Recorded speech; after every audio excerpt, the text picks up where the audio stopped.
ಸ್ನೇಹಿತರೆ, ಈ ವಿಡಿಯೋದಲ್ಲಿ ಒಂದು ಹೊಸ ಮಾಹಿತಿಯನ್ನ ತಮ್ಮ ಮುಂದೆ ಶೇರ್ ಮಾಡ್ತಾ ಇದ್ದೇನೆ.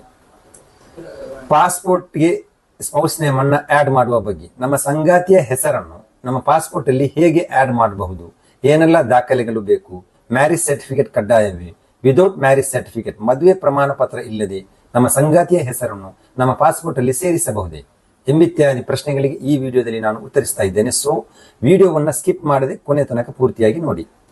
ಮೊದಲಿಗೆ ನಾವು ಪಾಸ್ಪೋರ್ಟ್ ಸೇವಾ ಕೇಂದ್ರ ವೆಬ್ಸೈಟ್ ಮೂಲಕ ಸಾಧಾರಣವಾಗಿ ಪಾಸ್ಪೋರ್ಟ್ಗೆ ಅಪ್ಲೈ ಮಾಡುವಾಗ ನಮ್ಮ ಬರ್ತ್ ಪ್ರೂಫ್ ಮತ್ತು ನಮ್ಮ ಅಡ್ರೆಸ್ ಪ್ರೂಫ್ ಇಟ್ಟು ನಾವು ಅಪ್ಲೈ ಮಾಡುತ್ತೇವೆ. ಆದರೆ ನಮ್ಮ ಸಂಗಾತಿಯ ಹೆಸರು, ನಮ್ಮ ಪತ್ನಿಯ ಹೆಸರನ್ನು ನಮಗೆ ನಮ್ಮ ಪಾಸ್ಪೋರ್ಟ್ ಅಲ್ಲಿ ಆಡ್ ಮಾಡಬೇಕಾದರೆ ಮ್ಯಾರೇಜ್ ಸರ್ಟಿಫಿಕೇಟ್ ಇದ್ರೆ ಬೇರೆ ಯಾವುದೇ ಎಡಿಷನಲ್ ಡಾಕ್ಯುಮೆಂಟ್ ಬೇಕಾಗಿಲ್ಲ. ಮ್ಯಾರೇಜ್ ಸರ್ಟಿಫಿಕೇಟ್ ಜಿಲ್ಲಾ ವಕ್ಫ್ ಕಚೇರಿಯಿಂದ ಪಡೆದಂತಹ ಮ್ಯಾರೇಜ್ ಸರ್ಟಿಫಿಕೇಟ್ ಆಗುತ್ತದೆ, ಅಥವಾ ಜಿಲ್ಲಾ ನೋಂದಾವಣಿ ಕಚೇರಿಯಿಂದ ಪಡೆದದ್ದು ಕೂಡ ಆಗುತ್ತದೆ. ಆದರೆ ಪ್ರೈವೇಟ್ ಇನ್ಸ್ಟಿಟ್ಯೂಷನ್ ನಿಂದ ಪಡೆದಂತಹ ಮ್ಯಾರೇಜ್ ಸರ್ಟಿಫಿಕೇಟ್ ಆಗೋದಿಲ್ಲ. ಒಂದು ವೇಳೆ ನಮ್ಮೊಟ್ಟಿಗೆ ಮ್ಯಾರೇಜ್ ಸರ್ಟಿಫಿಕೇಟ್ ಇಲ್ಲ, ನಮ್ಮ ಪಾಸ್ಪೋರ್ಟ್ ಅಲ್ಲಿ ನಮಗೆ ನಮ್ಮ ಸಂಗಾತಿಯ ಹೆಸರನ್ನು ಸೇರಿಸಬೇಕು. ಹಾಗಾದರೆ ಪಾಸ್ಪೋರ್ಟ್ ಸೇವಾ ಕೇಂದ್ರ ವೆಬ್ಸೈಟ್ ಅಲ್ಲಿ ಅನೆಕ್ಷರ್ ಜೆ ಎಂಬ ಜಾಯಿಂಟ್ ಡಿಕ್ಲರೇಷನ್ ಲಭ್ಯವಿದೆ. ಅದರಲ್ಲಿ husband and wife joint declaration ಕೊಟ್ಟರೆ ಸಾಕು. ನಿಮ್ಮ joint photo, husband and wife name, marriage date ಮತ್ತು ಇಬ್ಬರ ಸಿಗ್ನೇಚರ್ ಹಾಕಿ ಕೊಟ್ಟರೆ ನಿಮ್ಮ ಪಾಸ್ಪೋರ್ಟ್ ಅಲ್ಲಿ ನಿಮ್ಮ ಸಂಗಾತಿಯ ಹೆಸರು ಬರುತ್ತದೆ. ಪತಿಯ ಪಾಸ್ಪೋರ್ಟ್ ಅಲ್ಲಿ ಆದರೆ ಪತ್ನಿ ಹೆಸರು ಬರ್ತದೆ, ಪತ್ನಿಯ ಪಾಸ್ಪೋರ್ಟ್ ಅಲ್ಲಿ ಆದರೆ ಪತಿಯ ಹೆಸರು ಬರ್ತದೆ. ಇಬ್ಬರಿಗೂ ಸೇಮ್ ಪ್ರೊಸೀಜರ್.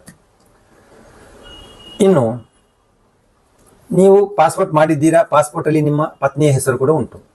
ಕಾರಣಾಂತರಗಳಿಂದ ವಿಚ್ಛೇದನ ಆಗಿ ನೀವು ಬೇರೆ ಮದುವೆ ಆಗಿದ್ದೀರಿ, ನಿಮಗೆ ನಿಮ್ಮ ಪಾಸ್ಪೋರ್ಟ್ ಅಲ್ಲಿ ನಿಮ್ಮ ಪತ್ನಿಯ ಹೆಸರನ್ನು ಬದಲಾಯಿಸಬೇಕು. ಹಾಗಾದರೆ ಏನು ಮಾಡಬೇಕು?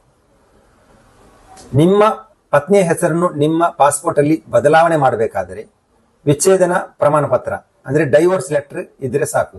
ಡೈವೋರ್ಸ್ ಲೆಟರ್ ನಾಟ್ರಿ ವಕೀಲರಿಂದ ಪಡೆದಂತಹ ಅಫಿಡವಿಟ್ ಆಗುವುದಿಲ್ಲ.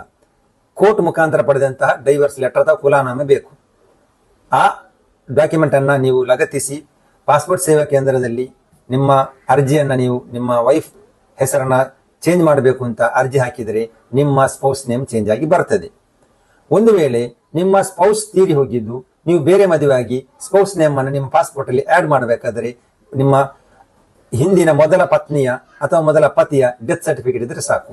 ಅದನ್ನು ಲಗತ್ತಿಸಿ ನೀವು ಅಪ್ಲೈ ಮಾಡಿದರೆ ನಿಮ್ಮ ಪಾಸ್ಪೋರ್ಟ್ ಅಲ್ಲಿ ನಿಮ್ಮ ಸಂಗಾತಿಯ ಹೆಸರು ಬದಲಾಗಿ ಬರುತ್ತದೆ. ಈ ಮಾಹಿತಿ ನಿಮಗೆ ಇಷ್ಟವಾದರೆ ಇದನ್ನು ನೀವು ಬೇರೆಯವರಿಗೂ ಶೇರ್ ಮಾಡಿ. Okay, thank you.